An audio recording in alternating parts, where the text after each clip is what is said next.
Live from New York, this is the Harvey Hour. My name is Nathan Harvey. It's great to have you in here on a Tuesday. As always, I'm joined alongside my dad, Stephen Harvey. How are you doing today on this Tuesday? Great to be here, Nate. Looking forward to the show. We've got some good topics, a lot of basketball. Yeah, we have a lot of basketball. Playoff basketball. Congratulations to the Minnesota Timberwolves for sweeping over the Phoenix Suns, as well as congratulations to the Oklahoma City Thunder completing their sweep over the New Orleans Pelicans. We're not going to talk about those games, or we are going to talk about the Phoenix Suns in particular, especially with Kevin Durant, but that's for later on in the show. But let's begin with tonight's game that actually happens in about 30 minutes. That's the Knicks game. So the Knicks are up now 3-1 against the...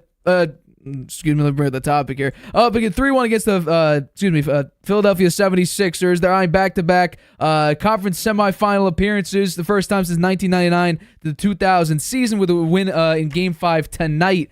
It's going to be good. Jalen Brunson having a career playoff season, a career year with the New York Knicks, and that continues into the playoffs the last two games. He's averaging 43 points and 11.5 assists. He's going absolutely crazy the past two games, and the Knicks have definitely needed him. But I want to know, do you think the Knicks will move on to round 2 tonight, or do you think Philly will shock the world and end up getting a Game 5 steal at Madison Square Garden? Knicks will win tonight. And I think it will be close. But I do think they'll win. I think Brunson is playing out of his mind. And I think that might be a problem for them down the road here. They relied on him too heavily last year, and he kind of ran out of gas a little bit. And the teams saw that he was really about the only player they had out there, and they ganged up on him, and that knocked him out of the playoffs. That could happen again. Because as I see... some of the players that were really big early on here have kind of faded a little bit. Josh Hart, right? He had 4 points the other night, right? He did have 17 rebounds and 5 assists, which was strong, but he was putting up double-doubles. And this last game, he didn't have that. And the game before, he wasn't as strong either. I don't know about that. You dropped 20 points. Hart dropped 20 points the game before. The game before, what did he have in the first What's he had in every game? Since first game, he was great. 22 points. The first game. 21 points, 20 points, 4 points. Well, I'm wrong on that, but 4 points, right? So 17 rebounds. Yeah, that was strong. 17 rebounds. But the other players, right, around, it was really Anunoby had 16 points, 14 rebounds. So they were strong on the boards, and that helped them out a lot. Achua, he had 7 boards, too, and 1 point, right? But now that Mitchell Robinson's out, how long is he going to be out? Do we know? I don't think there's a timetable yet. Yeah, so that could be a problem for him down the road, too. It was a sprained ankle, but it's the same. Yeah. It's the same. Same problem he had early on that kept him out for quite a long time. DiVincenzo taking a step back, too, right? 8 points the other night, 2 rebounds. So... I think that I think they'll get by the Sixers, and I think they need to do it tonight. If it goes back to Philadelphia, there's danger of a seventh game coming back to New York. So it's do or die for the 76ers. I think the Knicks have kind of out-hustled them. This is the 76ers in danger of elimination in the first round for the first time since 2020. Doesn't speak too highly for Nick Nurse, who's their new coach, right? And he has Embiid, but Embiid, maybe a little rusty, but putting up 50 points the other night would say that the rust is off. I just don't think they have enough players. The Maxey and the other guys, other players seem to be role players. So I think that's where the Knicks outshine them. The Knicks beat them in the regular season 4-1. The Sixers would do well against the spread, though, and the last 6 games when they're on the road, they have 6-1 record. The Knicks are 2-4. The Knicks are favored tonight by 3.5, and they're 175 on the money line. So minus 175 on the money line. So I think the Knicks are going to win. Everybody thinks they're going to win, so probably the Sixers will win. I don't know. It's hard to say. But Knicks at home, Madison Square Garden crowd going nuts with a chance to take a series. Going to be really hard for the Sixers tonight. I'm going to take the Knicks, as everyone is. I said I believe Knicks in 5 or Knicks in 6, and I'm going to stick with that. The Knicks are playing out of their minds right now. Jalen Brunson in particular is playing out of his mind. Josh Hart, even though, like you said, he only scored 4 points, 17 rebounds, he's still being a massive impact player. OG Anunoby, I don't care what people say. Depending on how far the Knicks go, if they make it to even the Eastern Conference Finals, which I think they have a pretty good shot at doing, especially with Milwaukee on the brinks of elimination, and also the Celtics, I think, could be got, especially with Porzingis out for a number of games. That news came out about an hour ago. He's going to be missed several games. There's an opportunity, actually, if the Celtics and the Knicks do meet in the Eastern Conference Finals, the Knicks can get him, because I think just based on the numbers, Kristaps Porzingis may be the most crucial player on the Boston Celtics based on the numbers that he's put up this season. When it comes to the Philadelphia 76ers, there is legitimately one player who has been a massive disappointment when it matters most. And the reason why it's so bad is because it's their best player. Joel Embiid in the fourth quarter of all 4 of these games, these are totals for all 4, 27 points, 2 rebounds, 7 assists, 16% shooting percentage from the floor, 12.5 three-point percentage. That's in the fourth quarter. The points are okay. But then let's break it down a little bit more. Let's get rid of free throws. So actual offensive production where he actually has to put in effort to score baskets. Take away 20 points.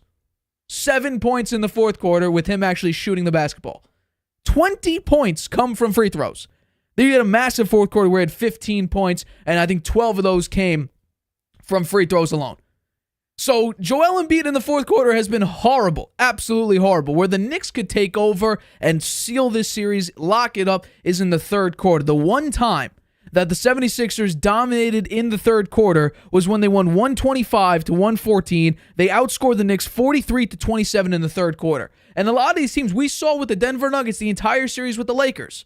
They, in the third quarter, the Lakers would beat the crap out of them basically the entire game, the entire half. I think they led for 69% of the entire series. Then in the third quarter, the Nuggets would just chip away at that lead and keep chipping away. And then Jamal Murray would go crazy in the fourth quarter. He had 2 buzzer beaters, basically. Game 5, you call it a buzzer beater. I think he made the basket with like 3 seconds left. But he sealed the game twice. So that's all the Knicks got to do. If they're behind in the first half, just chip away the lead. Make a 10-point lead, a 5-point lead.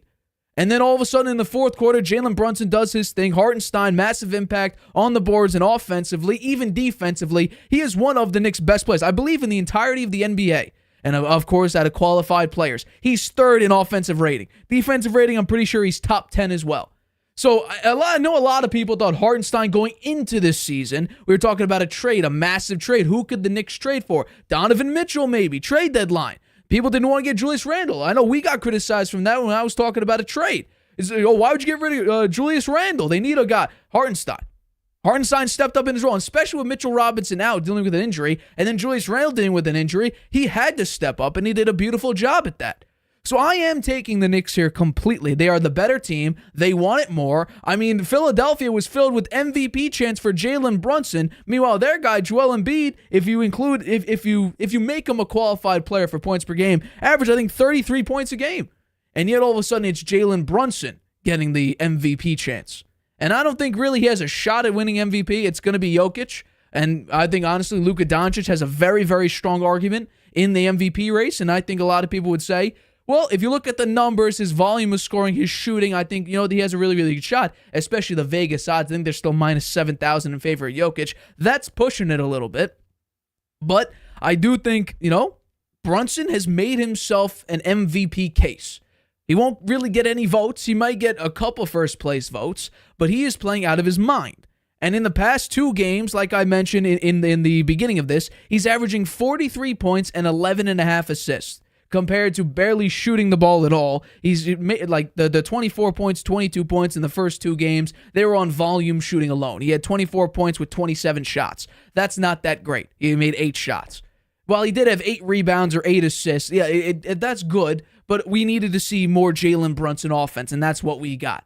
That's what we've been getting in the past 2 games. Now, they did lose one of the games. They lost game 3, I believe. Then in game 4, they came right back at it, and Embiid choked in the fourth quarter again. And lo and behold, here we are, game 5, Madison Square Garden, series on the line for the 76ers, and I think, no question in my mind, the Knicks are going to come out here with the same ferocious mentality that Tom Thibodeau always says. I mean, we saw Josh Hart the first couple of games play 48 minutes. Precious Achiuwa didn't play a single minute until, I think, game 3, when he had to because Mitchell Robinson got injured.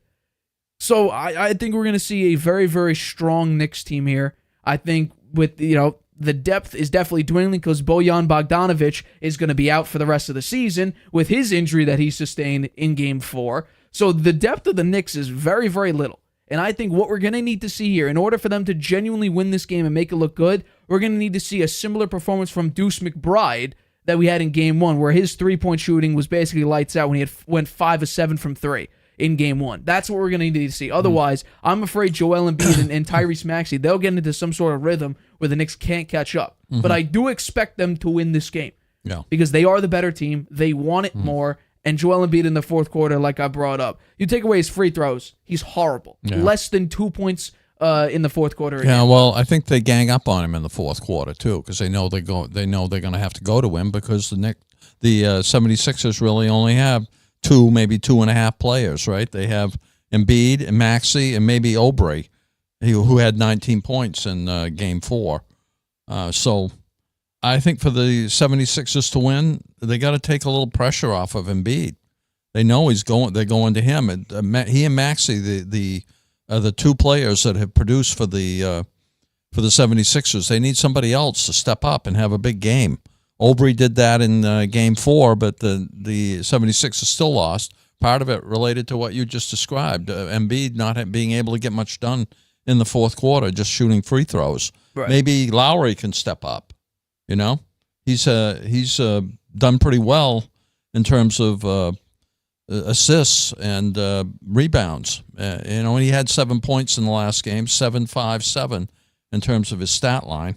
And maybe Payne, too. Maybe he could step up a little bit. I was going to say, I don't think you're going to get another campaign performance like he did where he made 3 of 4 from 3. He had 11 points off the bench. I don't think we're going to get a campaign performance with that.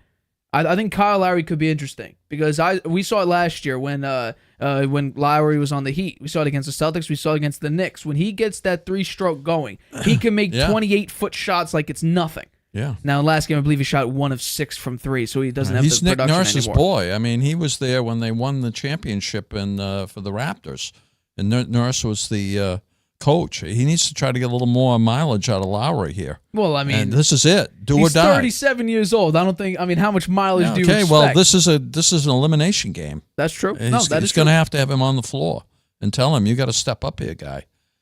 Well, one thing you mentioned with maybe the Knicks facing the Celtics, and we'll talk about the Celtics in a few minutes.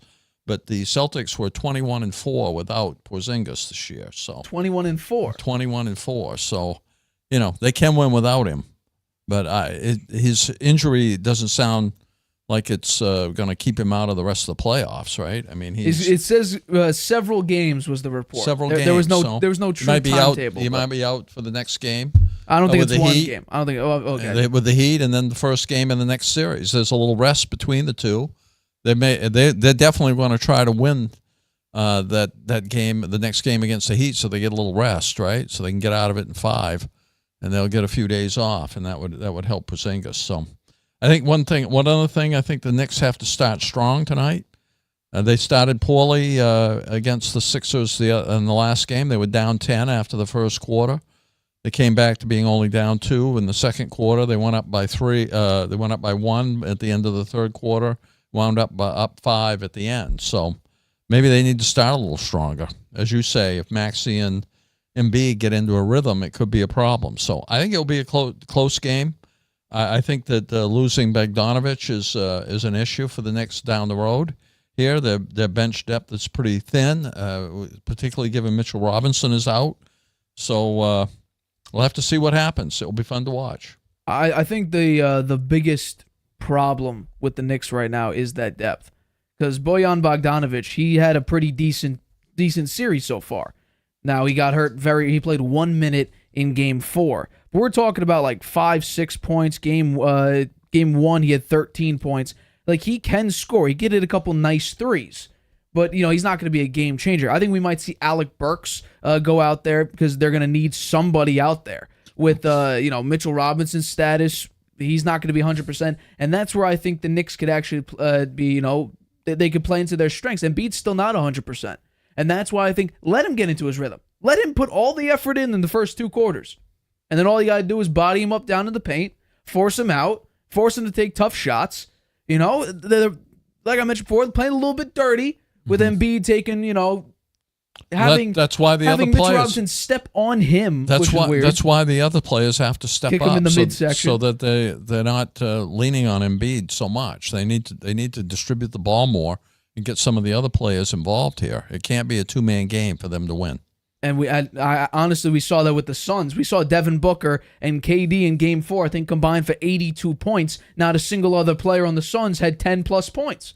You can't have a 2-man game against, honestly, a very, very well-coached team, which Tom Thibodeau generally does. Hard defense, a lot of minutes, and I think they're very, very well coached.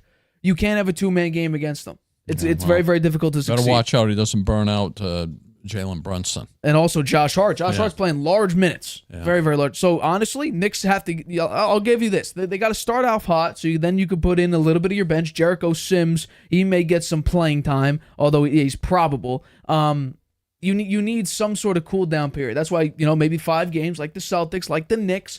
You have that time. You have a little bit of a gap in between your next series. Get the rest of the team healthy. Although I will say this, the Pacers are very, very close to just getting rid of the Bucks. So we'll have to wait and see exactly what happens there. That's a very interesting series, and Giannis is going to be out for the rest of the series. And I'm going to mention something about Giannis when we talk about Porzingis. But yeah, I'm going to take the Knicks to win here. I think it's going to be a very, very tightly contested game. I'll go 117-111 Knicks win. Wow. You got the over. I do have the over. What's the score you give? I'm going to go more with the what the prognosticators are saying. I'd say it's 105 to 98.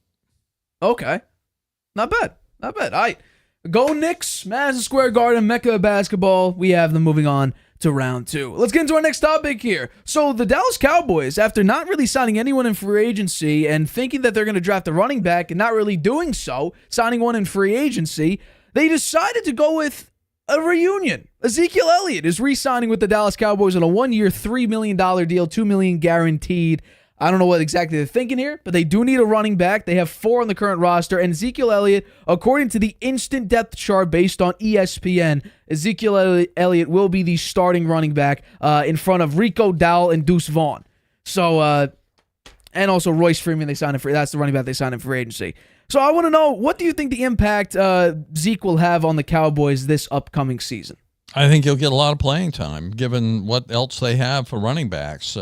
Rico Dowell, Deuce Vaughn, Hunter Lupke, Snoop Connor, Royce Freeman, all of them together have 9 starts among them in their NFL careers, and 8 of them go to Royce Freeman, and he had those in 2018. So that the Cowboys don't have any running backs. I think Zeke is he's the odds-on favorite to be the starter. And he says it's great to be home. He missed being there. He missed the building. He missed the Cowboys Nation. He's excited to get things going. He's a 2-time NFL rushing champ. They got him for a song, $3 million max, $2 million guaranteed. He's going to wear number 21 again. He's going to be back home. He's going to be with Dak Prescott. Two of them together could put up some numbers, I think. So he comes in as a 9-year vet. He's a leader and a mentor right now. He's somebody that can help the younger players. He can bring others along and help them find their way. He said he wanted to do that. He had a pretty good year last year, right? He's only started 5 games for the Patriots. He had 955 yards from scrimmage, 5 TDs for the Pats in just those 5 starts. So he ranks really high in Dallas historically for his career. He's 3rd in rushing yards, 3rd in average yards per game, and 3rd in average yards per carry. And Jerry Jones has confidence in him, said he can be a starter. And they need him for those short yardage and goal line plays, right? Last year they had several opportunities down there near the goal line and couldn't get it in with Tony Pollard. So I think it's a smart move by them. There wasn't much in the draft for running backs. Wasn't a running back taken in the first round. Well, I think that was expected, to be fair. But then later on, the running backs, the Texas running back, he's somebody that had a knee problem, so they weren't going to trade up to try to get him. And then beyond that, there really weren't many big names, and there were better players that the Cowboys needed to fill holes. So they didn't draft a running back, but I understand why. They don't really have much on their roster. So I think it's Zeke's job to lose. Really? Yeah. Well, I mean, I think we're just talking about overall impact on what the Cowboys are looking for. I think he will be an upgrade over Deuce Vaughn or Rico Dowdle because Deuce Vaughn's 5'6". I mean, Darren Sproles was, I believe, around that height, and he was a kick returner, punt returner. He's not going to be out here rushing for 1,000 yards. I don't think Cowboys fans, because we have to remember, Cowboys fans gave up on him the last year with him. Everybody said he was done. That Tony Pollard, if we're talking about, the production value of how many snaps versus how many yards, actually it was Tony Pollard who actually was the better running back when it came to that. But what I will say is that, what should you expect?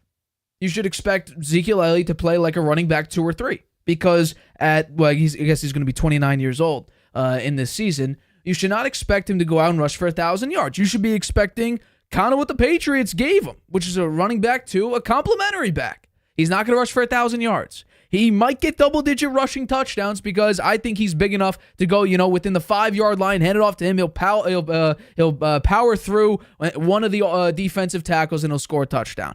But last year, and yes, he only did start 5 games, but he did play in all 17. He had his lowest carries, he had his lowest rushing yards, lowest rushing touchdowns, lowest yards per attempt, lowest yards per game. He had, although I will give you this, he had his most receptions since 2020. Which I think could be interesting if they decide to use him as a receiving piece, even though I don't think that's exactly what he should be doing, is being used as a receiving piece. Although that might be what, the Cowboys decide to do. But Dak Prescott, as we talked about it before, Dak Prescott works his best when he has a running attack, when he has help in the run game. If he doesn't have help in the run game, then what does he become? He basically becomes someone who you can't really rely on. The numbers drop off significantly. Honestly, it's kind of embarrassing to see what Dak Prescott becomes. Passer rating goes down. I'll bring up the numbers right now. We're talking about if Cowboys have 30-plus rushing attempts, his career record,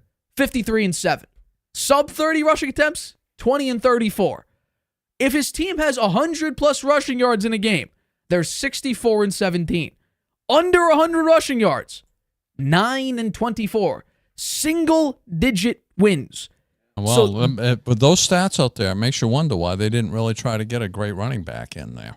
They're running it back with the team they have, as Jerry Jones so wonderfully had to say. And he's doubling down when it comes to that. I think you're going to need a lot of help in the running game because we saw last year with Tony Pollard, he had one game, including the playoffs, with over 100 yards. That won't work. Like I said, 24 single-digit wins when you rush for under 100 rushing yards in a game. So I think what we're going to see from this Cowboys team is we're going to see Dak Prescott. We could be seeing 2 years ago Dak Prescott where he plays 12 games and leads the league in interceptions. We could be seeing that because I think if you rely too heavily on Zeke, which they might have to, that it won't be as efficient, because the last time they relied on Zeke back in 2022, he had 3.8 yards a carry, which at the time was his career low. Career low in rushing yards. He had 12 rushing touchdowns, but that's mainly on the goal line. Like, in receptions, he had only 17 receptions. They try to use him as primarily a running back. You give the ball to Tony Pollard in the passing game. The Patriots decided, we're going to try the passing game with him. And it worked actually pretty well. 313 yards, 2 touchdowns. The Patriots had nobody else who could catch the ball either. And plus, Ramondre Stevenson had to deal with an injury, so they had to use him more effectively. And he did have one good game. One good game where I think it was, 17 carries, 80-something yards against the Jets. Yeah, let's not forget, Zeke had a 70-yard run for a touchdown, which was called back by a lineman holding. It's probably Trent Brown. And for the Patriots. So he would have been well over 1,000 yards if he'd had that play in his stats. 1,000 yards. He was 955 with that 70-yard run. It would have put him well over 1,000 for the season. So last year? Yeah, last year. For 1,000 with passing, receiving. Okay. You're talking about total scrimmage. It's 650 yards or so rushing.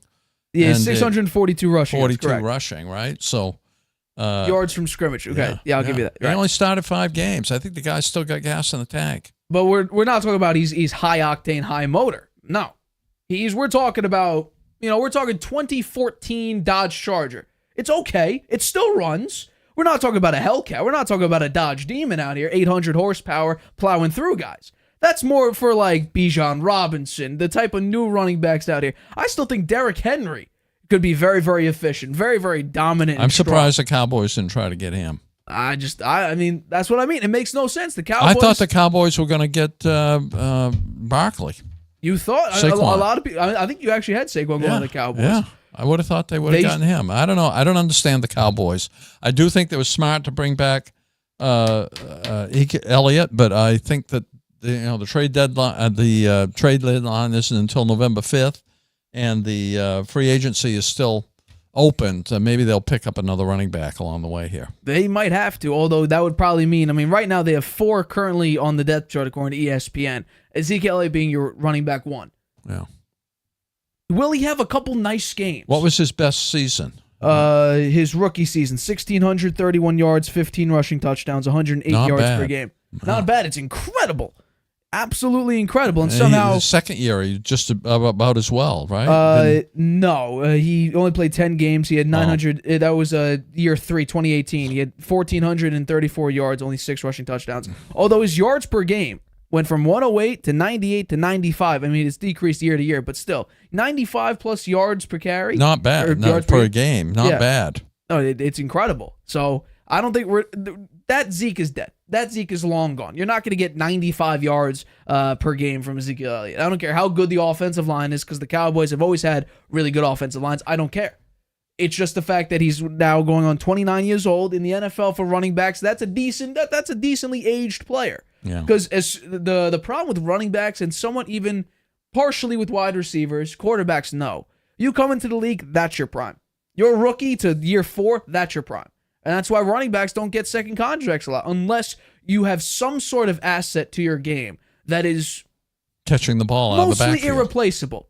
Think about this. Christian McCaffrey, massive injury issues. Still gets a big deal. I think he's making $16 million. He goes over to San Francisco, no injuries. Basically no injuries, and we're talking about, what was it, 23 straight games with a touchdown? I mean, it's incredible. And I think people still disagree with me, but I'm sticking to my guns. He was the 49ers MVP this season. Yeah. So if you don't have that, then normally coming out of college, going to the NFL, your first 3-4 years, that's your prime. That's where you have to shock the world, basically. And then you'll get the big contract. Otherwise, you might get a lesser contract, but still able to stick around. No, Zeke's happy with the $2 million guaranteed. $3 million total contract. So I think that's a great deal, actually. It is. And the Patriots only paid him $3 million last year too, but he was collecting money on his other contract, I think. Right. He also was looking for a job. Nobody would give him a job. Yeah.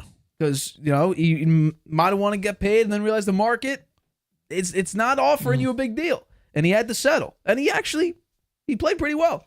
I was not disappointed with Ezekiel Elliott. No, I wasn't either. No, absolutely not. We're going to take a quick break, but coming up, we have an update on the Kristaps Porzingis injury. It's not looking good, as well as the draft is concluded, but we're still not done talking about it. We're going to talk about what quarterback is in the best situation and will ultimately end up having the better career. We'll talk about that right after this. Whether you're just discovering your voice or taking your show to the next level, you know what the world needs to hear. All you have to do is say it. With Spotify, set up your podcast. Your food podcast. Your mindfulness podcast. Your never thought you'd get this far podcast. And watch those sparks fly. I put a picture of the comment. Drop the episode anywhere people listen. And find out who they're cooking with. Where they're finding inner balance. And why they love your show. You're already a creator. Now you can create, connect, and get paid for your passion with one single free tool. Spotify for podcasters. Talk where the world listens. Using Wi-Fi without NordVPN could mean sharing your private stuff with more people than you think. Stay safe on public Wi-Fi. Get NordVPN's special offer and encrypt your internet connection. NordVPN. Online security starts with a click. Welcome back to the Harvey Hour. My name's Stephen Harvey. It is great to have you here on a Tuesday. As always, I'm joined alongside my dad, Stephen Harvey. Let's get into our next topic of today's show. So the draft is officially over. The teams have basically been compiled. What they are right now is most likely what you'll see by the time the season rolls around, except maybe with a couple cuts here and there for late round players. So we have 6 quarterbacks in the first 12 picks, which ties an NFL draft record, with a number of quarterbacks going Jaden Daniels to the Commanders, Drake May to the Patriots, the shock of the draft, Michael Penix to the Atlanta Falcons at number 8, which Raheem Morris in this organization is already saying Kirk Cousins doesn't have to look behind his back for Michael Penix taking his job, which is still weird that you still draft him that high. But, I don't understand that one. It's a very, very interesting pick. So, basically, what we're going to be talking about here is, what quarterback do you think is going to be in the best situation currently in the NFL for this season? And ultimately, we'll transition to what quarterback will have the best career out of the 6 that were drafted in the first round. Okay, well, I'll do this by process of elimination, okay? I don't think Penix is one of them because he's not going to play, possibly for 4 years. By then, who knows? Maybe he'll wind up even getting traded at some point. I don't know. I never understood that pick, and to think that they have to consider him for a 5th-year option when they may not have even seen him take a snap is beyond me. I don't get it. Sometimes Kirk Cousins has gotten hurt during the season, and he's out for extended periods, so maybe that's how Penix gets on the field. But that's not what Cousins is figuring is going to happen, and that's not what the Falcons want to happen. So I never understood that pick. I think I give him last in terms of opportunity. Second, I think Knicks I put down there because the Broncos have major roster restrictions, and they aren't going to have much this year. They have a decent running back, but they're at an identity crisis on offense. They need a strong supporting cast and a run game, and they don't have it for Knicks to be successful. So I have him next to last. Then going up the list, I would say Drake May is next. Wow. He has the best arm for sure.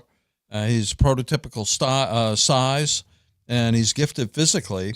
But the Patriots got all new coaches. We don't know what it's going to be like. It's a looser feel there. That may not be a good thing.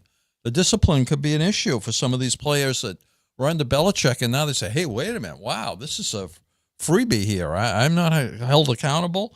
I can just go out and do whatever I want. So that could be a problem. And hopefully the Patriots, even though they got brand new coaches, learn some lessons watching the film of Mac Jones and things that they shouldn't be doing. To try to get a young quarterback started off right. And that's going to be tough to do with the Patriots when they have an O-line that is a sieve last year, and we're not so sure it will be much better, and they got below-average skill players. So I think that a quarterback like May, who has been a little erratic in college, his footwork is an issue, and he's inconsistent at times. Bill Belichick pointed that out in his analysis. So I put Maine, third from the bottom. Moving up the list, I would put Daniels next, even though he was the Heisman Trophy winner. And there's a good running back there in the Commanders with Austin Eckler joining them. Kingsbury is the offensive coordinator. He's very predictable. The O-line needs work, and so there's going to be a lot of pressure from the fans on Daniels. I think it'll be very hard for him there, particularly when he played for LSU, which surrounded him with a lot of skill players. The Redskins do have McLaurin, who's a quality wide receiver, but I think that you saw what happened last year with Sam Howell. Sam Howell. He started out good and then he fell apart, and they traded him. I think it's going to be tough for Daniels. Maybe down the road they'll be good. I don't know. I think all these players have skills, and I think they could potentially be good. But the hand that they've been dealt for some of them, I think it's going to be hard. So I have Daniels a third from the top, and then it's a toss-up between Williams and McCarthy. And McCarthy has this. He's got the talent around him, that's for sure, and he's got a good coach in terms of knowing what a quarterback needs to do and getting the most out of a quarterback. I think the Vikings coach, who was a quarterback, is somebody that can really help McCarthy get going. But he didn't play a big role in the passing game. Passing wasn't a big thing at Michigan. They were a running team. He only threw 17 passes a game on average, and so it's a question mark, a little bit of a question mark. He has the leadership, and he's got personality. He's got a strong arm, but we just don't know. He's got Justin Jefferson, Addison, Hawkinson, and Aaron Jones as a running back. Those are quality players. Those are top shelf. So he's got the skill players. So let me evaluate Williams next, and then I'll choose which one I think is going to have the best year next year and possibly the best career. So Williams, the big negative for him, he's going to the Bears. The Bears have not done anything for so long. They look like they could do something on paper. They never achieved that. They've been one of the worst franchises in the NFL for a very long period of time. And part of it is because of the ownership. The ownership is they make their money just on the team. They haven't got any other big businesses that brought money in for them. It's all about the team. So they can't go out and spend tons of money on the players. So they do have some quality skill players with DJ Moore. They brought in as wide receiver, who was good last year. They brought in Keenan Allen. Yeah, he's getting old. I'm not so sure he's going to be great. And Rome Odunze, who will be the rookie to watch in that offense. And he and Williams may be special down the road, but I'm not so sure it's going to happen this year. The tight ends are names that, are not so great. Kennett and Everett. They do have Swift at running back, which they brought in from the Eagles. So, they got some talent. But I think one thing that could be a negative for Williams, he was talking about having an ownership stake in the team. He needs to prove that he's all about football. And that might be a little bit of a question mark. Going into the Bears, he's got to prove himself to his teammates. So if it was between Williams and McCarthy right now, I'd have to say McCarthy. So he's my pick out of the six that has the best chance next year and also in his career. Well, over to you. I'm going to say we actually are very, very similar. We have a couple that, I switched around. So I'll start with a situational, meaning this year instead of career, because career longevity, we're talking about 10, 15 that's hard years. To predict. Of course, it's hard to predict. So my list is going to be very, very similar. The bottom, we obviously agree with, it's Michael Penix. He's not going to play. So for this upcoming season, he's not going to play. And you know what? Just for the sake of showing it, I'm going to show it. So if Penix did play, this would be his offense. That's a pretty good offense. Now, Rondale Moore's nothing special. Darnell Mooney's had his moments. Drake London's pretty good. Bijan Robinson is good. And Kyle Pitts, I think, really is underutilized, and I think he could be much better than he actually is. So Penix for me is the bottom strictly because he flat out won't play. The next highest I have is Jaden Daniels. Now, I thought the Patriots should pick him at 2, or rather 3. He got picked up at 2. This is his offense. It's not great. Austin Eckler, horrible. He on the Chargers last year, they had the worst running game in the NFL. Not great. Terry McLaurin, very good receiver. Jahan Dotson, promising. And then Luke McCaffrey, rookie. We'll have to wait and see. And Zach Ertz is washed. He's just washed. So this offense is not great. I think Jaden Daniels will have to sort of pick up what the Commanders sort of left off. And not only that, his small frame behind one of, if not the worst offensive line in the entire NFL, Sam Howell got beat the crap out of. I think he had 65 sacks. Jaden Daniels with that small frame, I'm mortified for him, but I am going to root for him because I thought the Patriots should get him if he was available. The next highest I have is Bo Nix. And I just think Bo Nix, is his mentality, I think, is very, very good.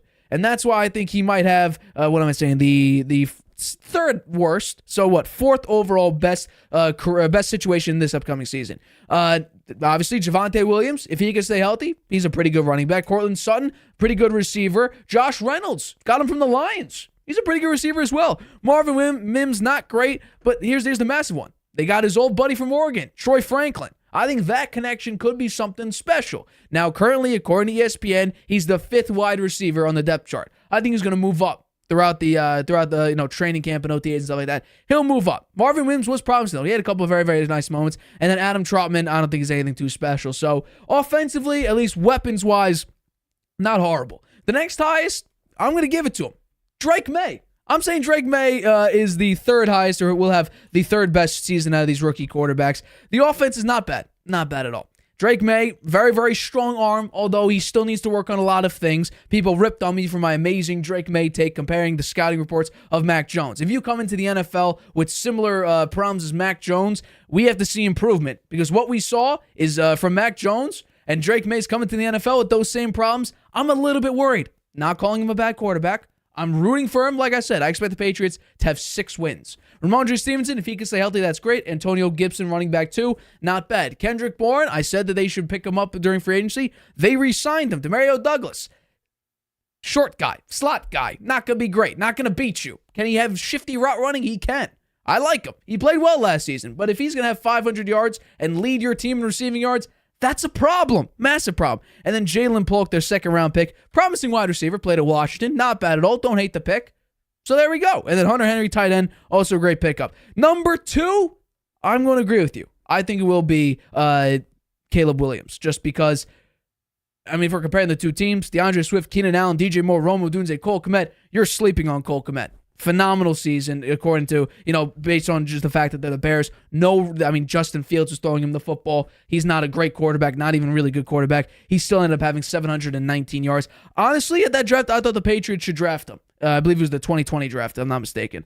Just we get fact check that real quick. 2020 draft. I thought the Patriots should draft him. They ended up not doing that, so it is what it is. But these are very, very good, talented players. And then finally, we go over to the Vikings, and I agree with you. J.J. McCarthy will have the best season because the peak of talent, right? We could talk about, Keenan Allen, great. Injury issues. Age. DJ Moore, very good receiver. Massive difference maker? No. Rome Odunze, rookie, but very, very promising rookie. Then we go over to the Vikings. Jordan Addison, tremendous rookie season. Justin Jefferson, probably the best wide receiver in the NFL when healthy.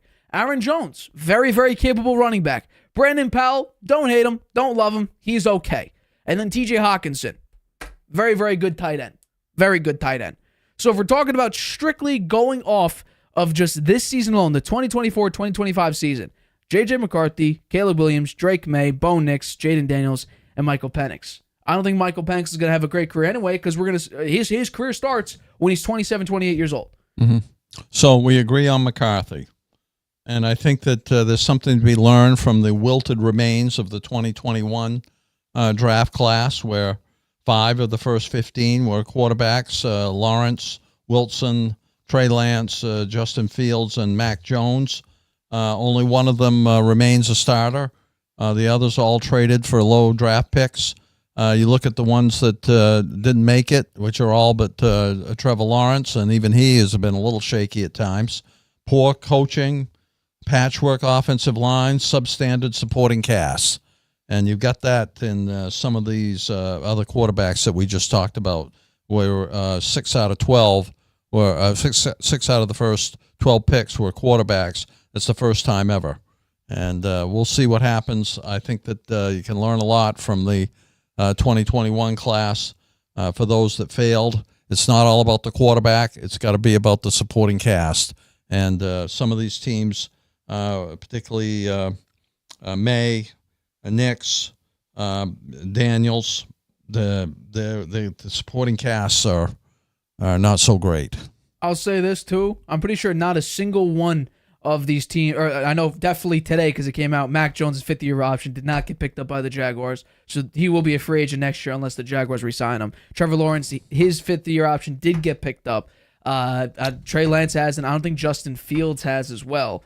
So a number of these guys will become free agents unless getting re-signed with their teams, but they don't have the security of that fifth-year option. So if we're talking about career, and let's go with our top one, I would say, top one or two. For me, I think just based on talent right now and getting off to a hot start, I'm saying screw history. Caleb Williams will be the best quarterback out of this draft class. Even though he's paying for the Bears. Correct, even though he's playing for the Bears. I think the way the talent is right now, the fact you have a very, very promising young rookie receiver in Rome Odunze. Cole Kmet, I'm sure, is going to be there for a long time. Yes, Keenan Allen will probably retire in a number of years, but by then, we could be seeing already a contract extension being signed by Caleb Williams at that point. DeAndre Swift, I think they're going to keep him around until he becomes ineffective, basically. He had a pretty good year with the Philadelphia Eagles. I think this offense right now is built somewhat for the future. I think in large parts for the future. Khalil Herbert as well. Not a bad running back. Really, the offensive line needs a little bit of work. But it's a very young, they drafted a tackle last year. It's a very young offensive line. Build it up. And then the defense obviously was not great. It was good in the second half of the season. But they strengthened a little bit in the draft. I think number two, it depends on if you can get the extension done with Jefferson, but it'll be J.J. McCarthy. Strictly because the fact that you have a very, very good wide receiver one with Jefferson, and then a really good wide receiver two, who was just a rookie with Jordan Addison. If those two stick around for a while. The tight end is great, too. T.J. Hawkinson as well. And Aaron Jones is a quality back. I can't believe Green Bay let him go. Absolutely. And by the way, which is crazy that they actually took a cap hit, voluntarily took a cap hit, and lost cap space to get rid of him. I don't understand it. Don't understand that. So if you could maintain that core for as long as possible, and J.J. McCarthy isn't terrible, because what we saw with Michigan is you have a good running attack. You have efficient enough weapons that can get open when needed. J.J. McCarthy can make the throws. But if it's a team like maybe Denver, like Washington, like New England, where the talent isn't great, and especially with the Patriots, who their wide receivers don't separate very well, I didn't think J.J. McCarthy could fit into the system. And I think with the fact that you have probably the best wide receiver in the NFL, and probably the best rookie to year two wide receiver, rookie now year two receiver in Jordan Addison, I think J.J. McCarthy is set up for success. But if we're talking about total career, the fact that the Bears are this young, I think, and if everything works out, if you hit on a couple draft picks down the line, I think the Bears, I'm not saying Super Bowl, I'm just saying long, very good career. Like Phillip Rivers, didn't really have much playoff success, couldn't get it done in the biggest moments. But there's definitely an argument you could say he had. I'm not saying definite Hall of Fame argument, but there's an argument based on the amount of the numbers he's able to pile up. He's had a successful career. Yeah. I could see Caleb Williams having a similar one where it's just mounting success. It could lead to Super Bowls, but I question whether the Bears are going to be the team. Look at Justin Fields came out with a lot of hype. He was a similar type of quarterback in a lot of ways to Williams. He could make plays on the run, broke down play. He could make it happen. And look, he's gone. Well, Justin Fields, he came to the NFL and it was like night and day difference. Yes, he could run the ball very well, but the offensive line was not great. His accuracy completely terrible. He still has the most fumbles since entering the league. But if I were to ask you, who do you think, and it's very, very hard to predict, we could be flat out wrong. Caleb Williams could be a complete bust. Who do you think will have the better career in, let's say, 15 years, looking back at it? Who will have the better career out of these six quarterbacks? That's tough. I mean, look at the 21 class, right? None of them are going to be, except maybe Lawrence, if he can resurrect himself from not making the playoffs last year. Maybe he can, and he has the talent for sure. Maybe he's the one in that class. Out of this class, but you got to have the pieces around you to be successful. So I'm thinking the Vikings will keep those pieces and maybe even add to it, and that the Vikings coach is a quarterback, was a quarterback. I think McCarthy. You say McCarthy has the best career out of all of these quarterbacks. It's a very hard thing to say, Nate. But look at the 21 class; they all failed except Lawrence.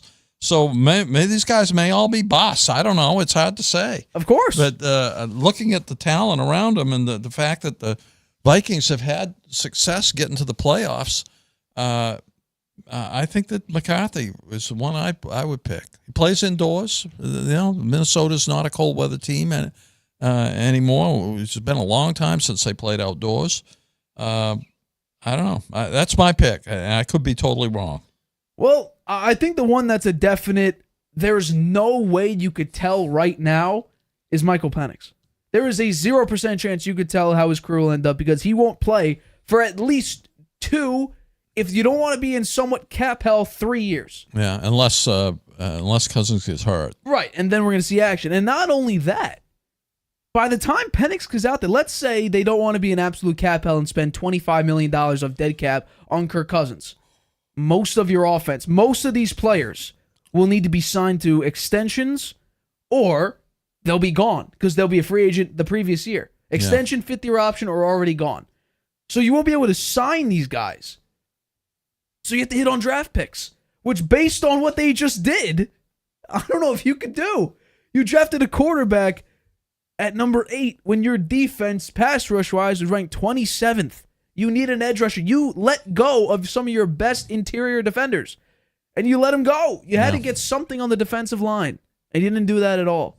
So I think right now the only quarterback I we thought can the say, Falcons' second pick, they went with a defensive correct, but guy. we're talking about getting one of the top tier guys like Laiatu Latu, Jared Verse, Dallas Turner. We're talking about guys who are serious difference makers coming out of college. No, they didn't get that. No, you didn't, but you desperately needed it, and then you obviously round 2 had to go fill in that hole because that's why Cousins. I'm sure Cousins is still steaming, right? He went there with the idea that they were going to build the team up, make it better. They didn't do it. Well, according to Raheem Morris, he said in a press conference that he doesn't got to worry about his job. He doesn't have to look behind his back. Well, he may have to after the end of the upcoming season. We'll see. I mean, he didn't have much luck with them when he was there before. Right. He stepped in there as a replacement coach. You know, well, you know what? And then he went off to was he with the 49ers? Who was he with? Rams. He was the Rams DC. Right, Rams. So, I don't know. He doesn't seem like a world beater to me. We'll see. I don't know. It's going to be fascinating. Could have had Bill Belichick. You could have. He wouldn't have drafted. If they had Kirk Cousins, he wouldn't have drafted a quarterback in the first round. I'm pretty damn sure of that. Oh, absolutely. He would have gone with one of those best edge rushers. Oh, 100%. Yeah. And honestly, no matter who it was, it probably would have hit because that's Belichick's forte. Yeah, right. Hit on defense. They would have done better with him. Yeah, I mean, you would hope so. If you're and what does this say about the Falcons front office? Right, they're supposed to be real mentally sharp guys. They blew it. That's my pick.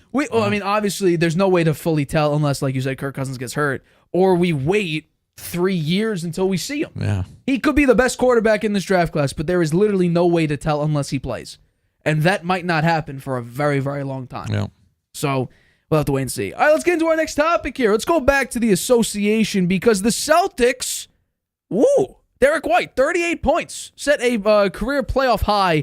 38 points is incredibly impressive. He also knocked down a number of threes. He had 6 3-pointers, the most and a half for the Boston Celtics in a playoff game since Ray Allen in the 2010 NBA Finals. So Derek White decided to go off. However, it's not all great because what we learned about an hour before the show starts, around 5:30, is that Kristaps Porzingis had a right soleus strain and will miss several games. This is the same injury Giannis Antetokounmpo has, and he missed the entire series of Pacers-Bucks. So there is cause for concern, and let's actually bring up the injury. What I found fascinating is I don't think anyone talked about this.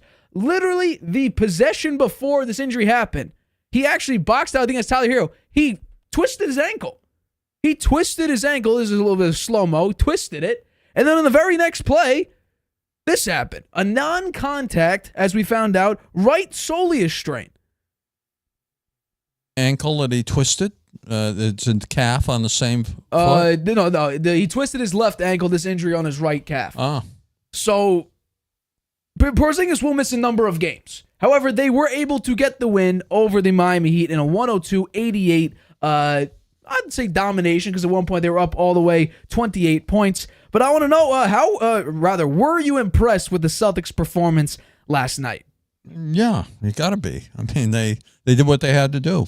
They needed to beat them. They took back the home court advantage, and now they can close it out at home. And as they say in the NBA, it could be a gentleman's sweep. You win 4-1. Right. So I liked the way they distributed the ball last night. Derek White, man, came up big, right? He's really the reason they won.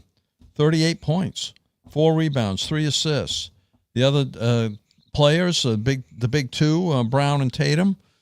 Brown, 17 points, 5 rebounds, 2 assists. Tatum, 20 points, 11 rebounds, 5 assists. Tatum really not that much of a factor most of the game. He got a lot of his points on free throws. Porzingis got hurt, right? He had 7 points and 3 rebounds before he got hurt. Derek White, 38 points, 4 rebounds, 3 assists. Drew Holiday, 11 points, 6 rebounds, 6 assists. That's a nice game. Al Horford, 7 points, 8 rebounds, 2 assists. Pritchard, no points, 2 rebounds, 3 assists. Hauser, no points, 3 rebounds. Cornette, 2 points, 4 rebounds. So, I guess you could call it balanced scoring throughout the lineup. They played quite a few players, and they were ahead the whole game. I mean, they kind of dominated the game. The Heat really weren't in it. Hero and Bam were the big scorers. Bam, 25 points, 17 rebounds. Yeah, 5 assists. That guy's a great basketball player. He's money. He's tough. He doesn't miss down low. He plays good defense. I like Bam a lot. Hero, 19 points, 4 rebounds, 4 assists. Martin, 18 points, 5 rebounds, 2 assists. Those are the big scorers for the Heat. I think that the fans don't think the Miami fans don't think they're going to win it either. I mean, they showed up late. There are a lot of empty seats there. You're watching the game. A lot of empty seats for a good part of the first quarter before the fans even arrived. They don't have it. I don't think they got it this year. I think the Celtics close them out in Game 5. I think they really need to, right? They need to show we are a dominant team here. We won 62 games during the regular season, and the last 5 or 6 games we didn't even try. We could have had maybe 70 wins if we'd really gone after it. So we're the dominant team in the East for sure, and we should be able to make some noise in the finals. We got to get there. It's a failure if they don't get there. So they need to close out the Heat in this game. Absolutely, and especially with the fact that Porzingis, we talked about earlier, Porzingis is going to miss several games. You need that type of rest. Not only that, I mean, you can't cool. I mean, the problem with rest is cooling down. We saw early on is that, the Celtics could get very hot, but the Heat are not going to exactly just bow down and give up. Well, I was saying Game 5 is, though, Jaime Jaquez is already out for this game. So you're getting rid of a decent playmaker that the Heat desperately need. Caleb Martin, though, he's found his stroke right now. 50% from 3 in Game 4. He had 18 points. Tyler Hero, like you said, had 19 points. Bam's trying his best out here. I got to give credit to Bam. He's trying his very best to keep this thing close and keep it at least respectable. 25 points, and like you mentioned, 17 rebounds. He also had 5 assists to go along with that. But the Celtics, this was a dominant game basically from the beginning to the very end. The Celtics had more rebounds, more assists. They also had more steals, fewer turnovers. I mean, the Celtics just went off, and especially Derek White going off. Like I mentioned in the breakdown of this topic, 6 3-pointers is the most in the half for the Celtics in a playoff game since Ray Allen in the 2010 NBA Finals. So Derek White definitely found his stroke. He went 8 of 15 from 3, absolutely going off. Jason Tatum, another double-double. The thing that concerned me a little bit, though, Jaylen Brown, 6 turnovers. Not great, but it didn't really matter when you win by 14 points. Well, I will say, though, the loss of Porzingis, and that's really what I want to hone in on.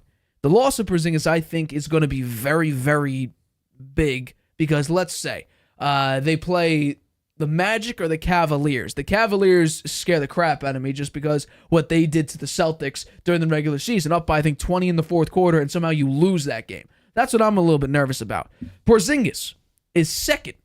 These are all Celtics rankings, by the way. Second in offensive rating. First in defensive rating. Tied for first in box plus minus. Tied with Jason Tatum. He's first in player efficiency rating. First in true shooting percentage. And in the playoffs, he is the best defender that the Celtics have in the playoffs. So he is a massive part of this team, a massive impact player on this team. You lose him, now I'm sure Al Horford will be the starter. He knows the system. He's a long-time vet. He could fill in this role, but you're not going to have the same impact that Porzingis brings. Now, they both can shoot the three. So it's not like you're going from a slow system of interior scoring, or rather, you're going from a high three-point efficiency team with Porzingis to now you add Al Horford, and now he can't shoot the three. He can shoot the three. But you know what? Coming off the bench, 7 points, not bad at all. But he's also a very old player in the NBA. He's an aged player. I think he's had, this season, because Porzingis was a starter, he's gotten a little more rest. So he may have more in the tank this year than he did last year. He played 34 minutes when Porzingis went out. So right. So he's going to be playing more now. I did mention in our Knicks take when we were talking about a potential Knicks-Celtics Eastern Conference Finals matchup that the Celtics are 21-4 without Porzingis this season. So they can win without him. I think it's the regular season, though. We're talking now it's the playoffs. Yeah, well, they should be able to beat the Heat without him, I think. Tomorrow, I think with the fact Jaquez is out, I think you have a shot. But we're talking about now you go to the next series. The Cavaliers, I picked the Magic to win. I hope they still win. But still, though, the Magic gave the Celtics trouble. The Cavaliers recently gave the Celtics some trouble.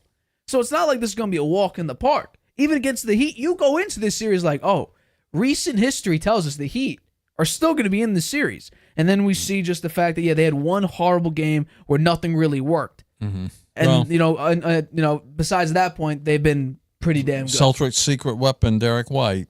He has to get going. He got going the other night, last night. Would you believe he has the most blocks of a player under 6'6" in the NBA? He dunked the other last night, too. He's not exactly short, but still, though, would you believe that? He has the most blocks for people for 6'6" and under, I believe, or under 6'6". Yeah. I think he's like 83, 84 player. blocks. Incredible He's player. a great player for the Celtics. And he fits into this. He fits into this system.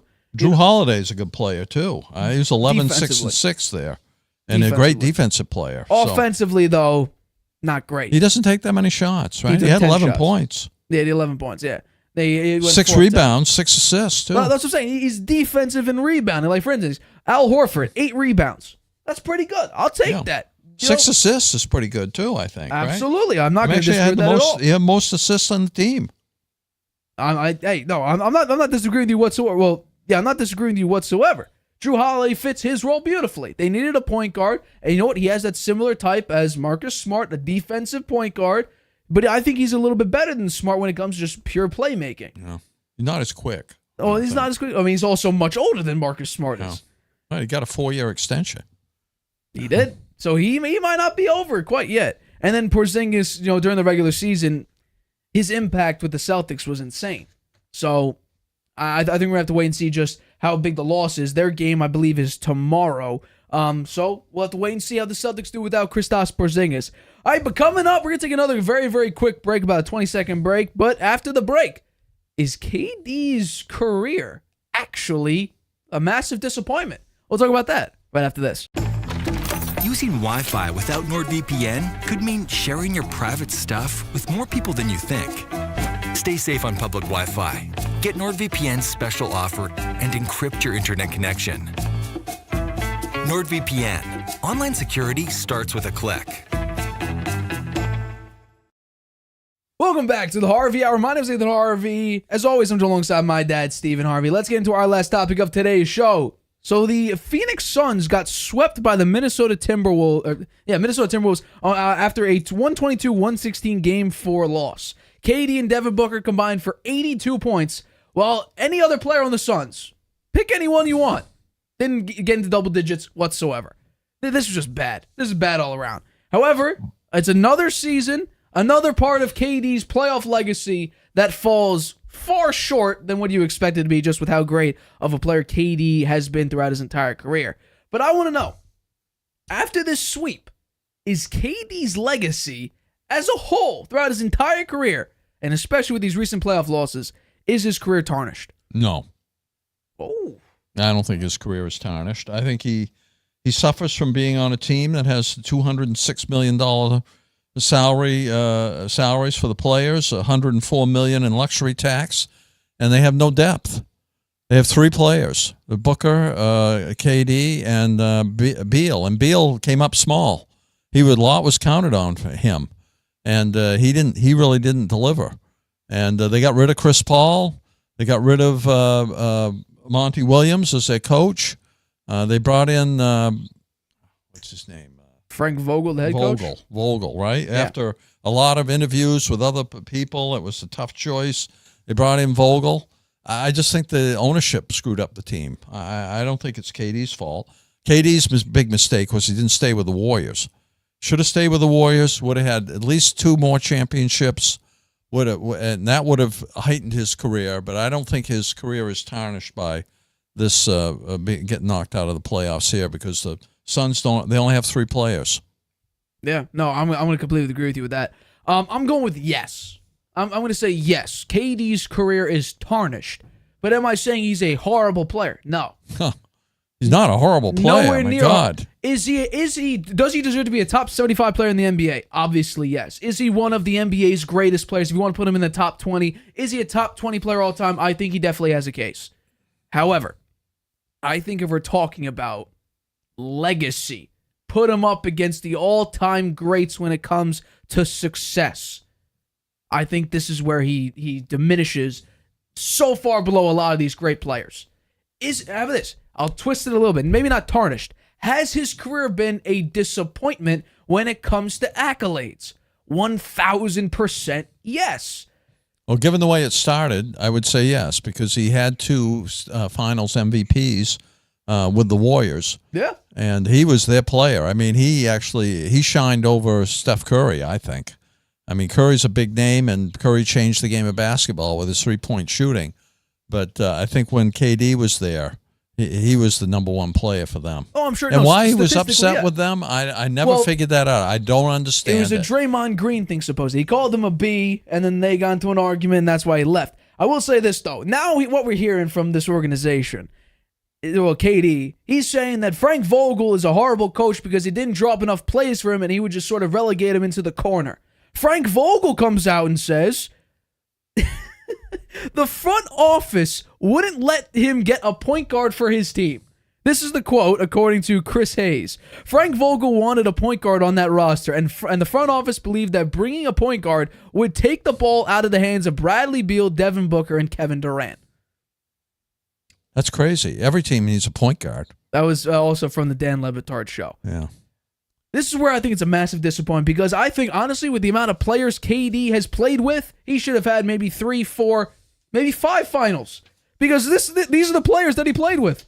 These are his teammates, some notable ones. Russell Westbrook, James Harden, Curry, Klay Thompson, Kyrie Irving, Devin Booker, Chris Paul, Serge Ibaka, Steven Adams, who's not a bad player, DeMarcus Cousins, sort of on the back half of his career with the Warriors, Andre Iguodala, Finals MVP, Bradley Beal had his worst scoring performance since the number is 2015-16 season. Mm-hmm. And then finally, Draymond Green, who I think, if we're talking about impact on a team, Draymond Green on the Warriors is a very key piece of that team, although he has problem punching people and yelling at refs. Yeah. But besides that, we're talking about teammates who, I mean... Well, didn't Durant get to the finals with Russell Westbrook and Harden? Correct. They did get to the finals. They didn't win, but they got there.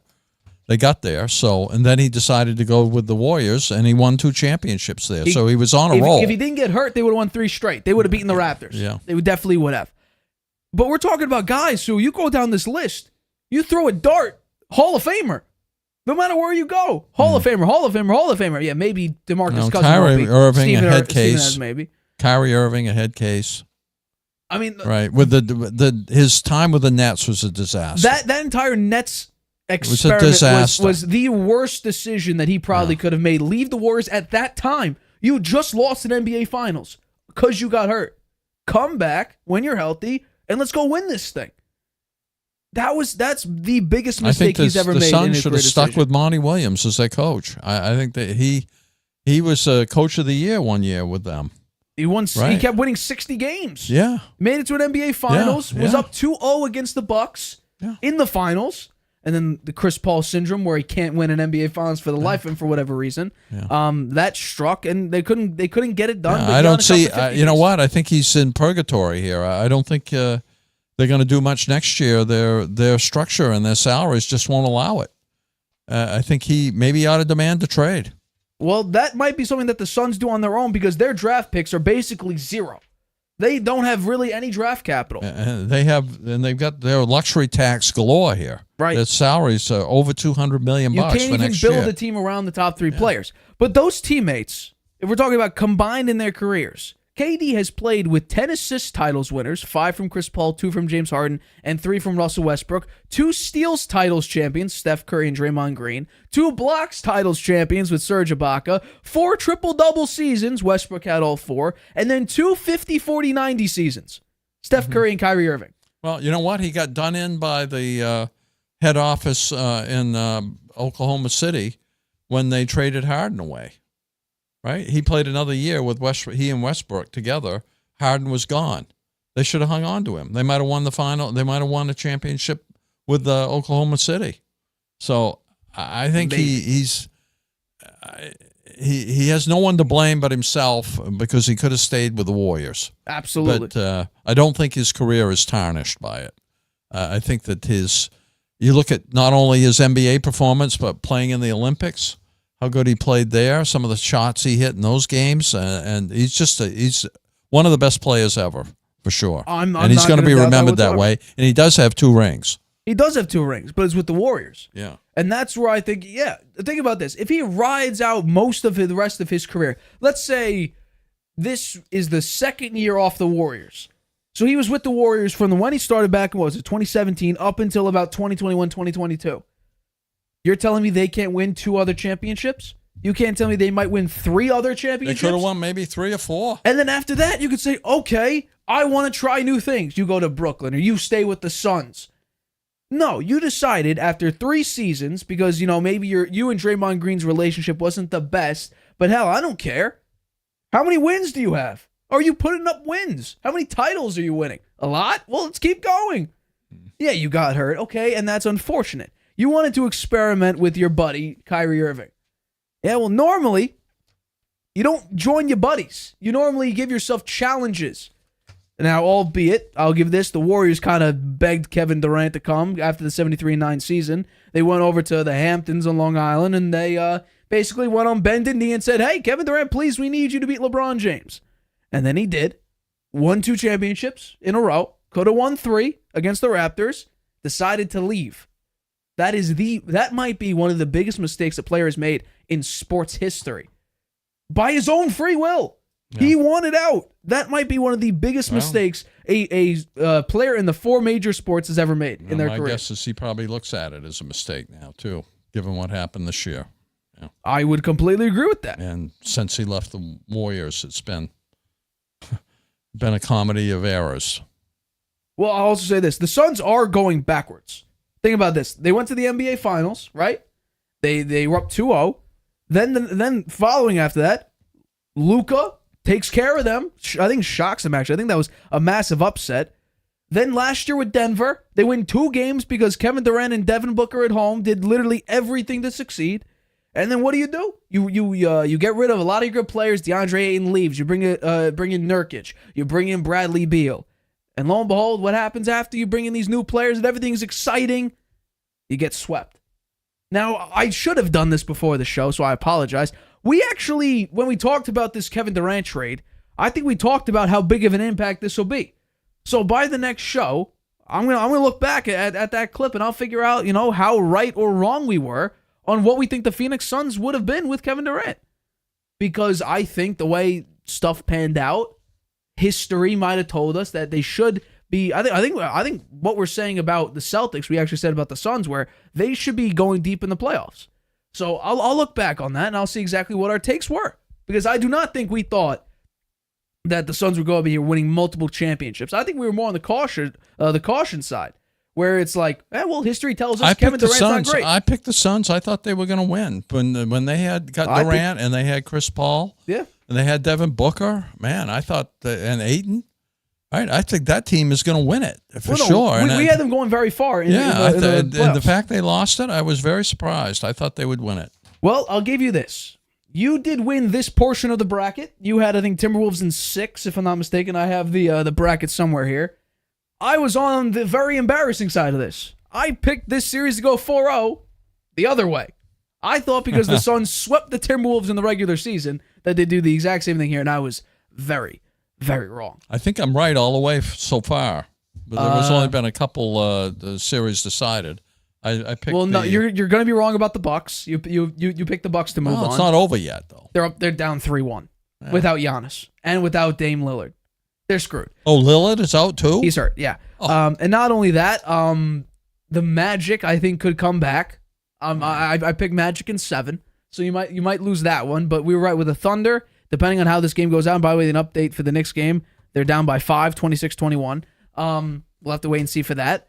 And then who else? The Celtics. Thunder moved on. Celtics series. We both picked the Nuggets. I picked the Nuggets. Yeah. I picked gentleman's sweep, so I was 100% right with that one. I'm happy with that. So I'm gonna go. I'm on the side of KD if we're talking about overall greatness and sustained success at the highest of levels, winning. I think that's where you're going to say, okay, KD, he had a very, very disappointing career just because he didn't win. Yeah, okay, yeah, great regular season stats.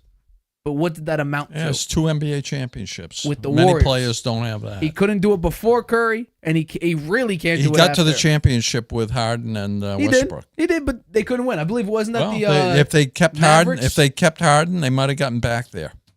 Could have. I mean, think about this. We saw 2018 Harden dropping, I think he averaged 40-something points in the month of February, something crazy like that. Yeah, that was that. I mean, that's Houston Rockets James Harden for you. Now, could he have been that with the Thunder? Because his role was basically just let James Harden cook. He's going to go off. And by the way, Russell Westbrook actually joined James Harden on the Rockets. Wasn't that great of an experiment. I think they made the playoffs once. But let's go back to the list before they end the show.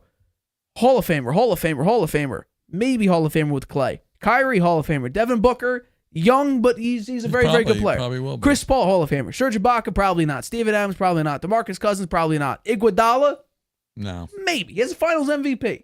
That means something. So. Bradley Beal, no. Draymond Green, honestly, probably. Just based on impact. So there's more than half of these players are Hall of Famers. Yeah. Or just very good at what they do. Maybe not Hall of Fame level, but good.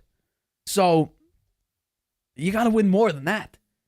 And by the way, you moved to some of these places. You moved to the Warriors to play. You moved to the Suns and played. These weren't homegrown talents, and you developed, culture and chemistry from them growing as a player. You went to successful teams. Yeah. You got to perform better. Now, I will say this: Game 4 it kind of hurts my take a little bit because he didn't play bad. I think he had 35 points or whatever. 2 players combined for 82 points. Not a single other player had double digits. You got to have more than 2 players in the NBA. You got to have some depth on the bench. You got to have 5 starters that can contribute. The Suns had 3 players. That was it. And Bradley Beal came up small. So in reality, 2 players. They only had 2. Yeah. All right, that does wrap up today's show. We thank you so much for the support. Constant support as always. We're going to have a fun topic on Friday. LeBron James. What is his future looking like? I'm anxious to talk I'm hearing about that. 2 different things. We could be hearing 3-year. Well, I think I saw $168 million extension potentially with the Lakers. With the Lakers, and we also hear maybe retirement. So we're gonna talk about that on Friday. He ain't gonna retire if he's gonna get $168 million. You never know. Plus, he played well in the playoffs. He didn't play that bad. So we'll talk about that. Also, of course, we have playoff news as progresses. By the Knicks just tied up the game, 28 apiece. Football news as well. Stuff's going to come out, obviously. Days progress. So we'll talk about that. But join us for that on Friday, 6:30 p.m. Eastern, right here on YouTube. Good night, Grandpa. Using Wi-Fi without NordVPN could mean sharing your private stuff with more people than you think. Stay safe on public Wi-Fi. Get NordVPN's special offer and encrypt your internet connection. NordVPN. Online security starts with a click.